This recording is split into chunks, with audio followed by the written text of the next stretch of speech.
Thank you. Thank you, everybody, for being here tonight. I really, really do appreciate it. It means so much to know that that you all have my back, right? Especially in this, it's such an important election that we're heading into, right? So many people are counting on us. It's what drives me as your member of parliament. And I just thank you all so much for being here this evening.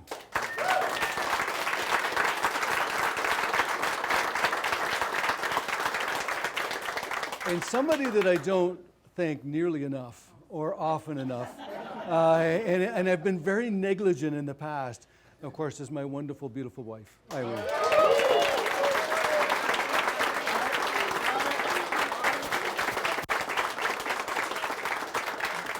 Thank you for putting up with me and letting me play. Folks, as soon as we won the last election, we immediately set on a plan to invest in Canadians, right? Because we knew that the previous government had no plan. It was just cuts and austerity, right? We need to invest in Canadians, and that plan is working, right? We're seeing some of the fastest growth we've ever seen in a generation, 3.7% in just the second quarter of 2019, right? So we've got amazing momentum that we're building. We've created over 1 million jobs. Right? 1 million jobs. I mean, when's the last time that happened?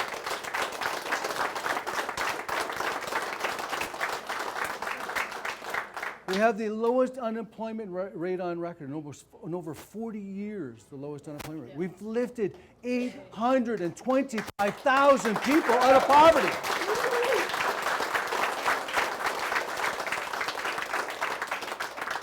$24,000 people in Hastings, Lennox, and Addington are benefiting from the middle class tax cut.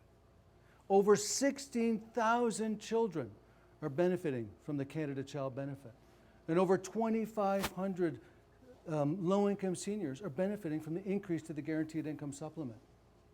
Right? Now, this is wonderful news, but the stats don't tell the wonderful stories that I've heard at the door from so many people that you see on the ground that are actually benefiting from all of the programs and the services and the positive change that we're bringing as a government, right? People like John that I met in Sterling, he'd lost his wife.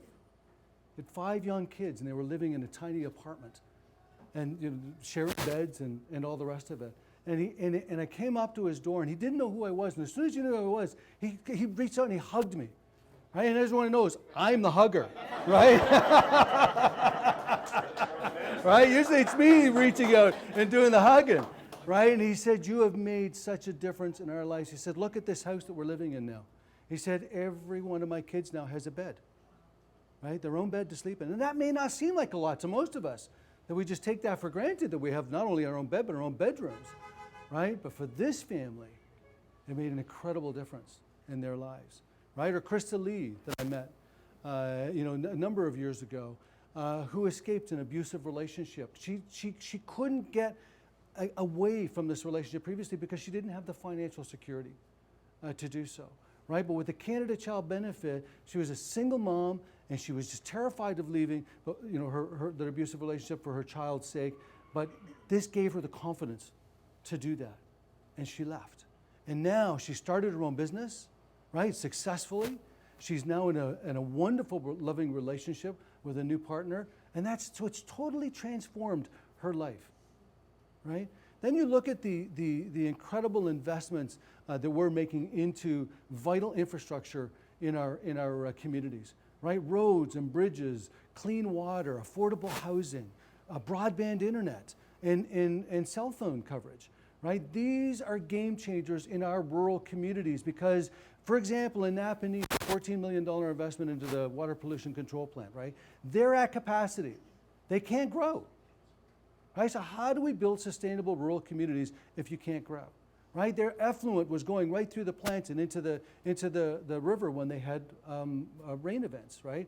Flooding events. Right? Well, so once again, it was damaging the environment. With this expansion, that will no longer happen. In fact, the effluent will be even cleaned further as a result of this expansion from what it was before. Right? So once again, it's having a positive impact in our communities. Or a young entrepreneur that I was speaking to that had developed his own artificial intelligence applications for the financial sector. And they were begging him to come to Toronto, build your company in Toronto, right? And he's going, no, no, no, this is my home. I want to stay here, right? And because of the investment that we're now making, right, $42 million is being invested in over 500 kilometers of fiber and 50 to 100 towers. He's now going to be able to build that business here. And he says, I'm hiring a half a dozen people, right? Because he's able to do it.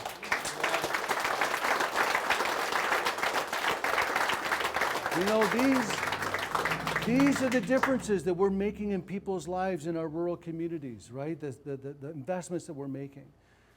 But one of the most important investments we can make is that we have a real plan to deal with climate change and protect our environment, right? And that's vitally important. You know, when I was talking to Stella, 10 years old in Tamworth back in 2016, everyone remember the drought in 2016? I was standing in the middle of the Salmon River up in Tamworth, right, with Stella, getting a picture. I don't know if maybe you remember it on Facebook. It was a great picture. She was there with a little piece of her art, and the two of us were standing. The river was completely dry, right? There was no water in the river at all. It was bone dry. And she made me promise her at that time that I was going to do everything humanly possible to protect the future for her and her generation.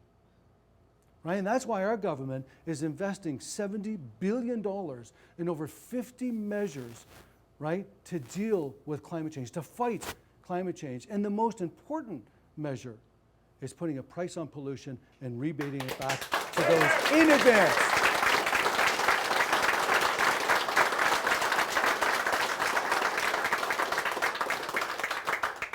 So it's vitally important. There's still so much work for us to do. We've just got started. We've planted hundreds of seeds, right? But those seeds have not had an opportunity to take root, right? We have to continue the hard work, right? We have to continue to bring about that positive change, right? To benefit those who are the least fortunate within our society, right? We cannot afford to go backwards to cuts and austerities that we saw under the previous government and that we see under the Ford government today, right? We cannot afford that. So I want all of you to work with me. I can't do it alone. I need you, right? We all are in this together, right? To try to bring about that change, to continue down on this path, to choose forward.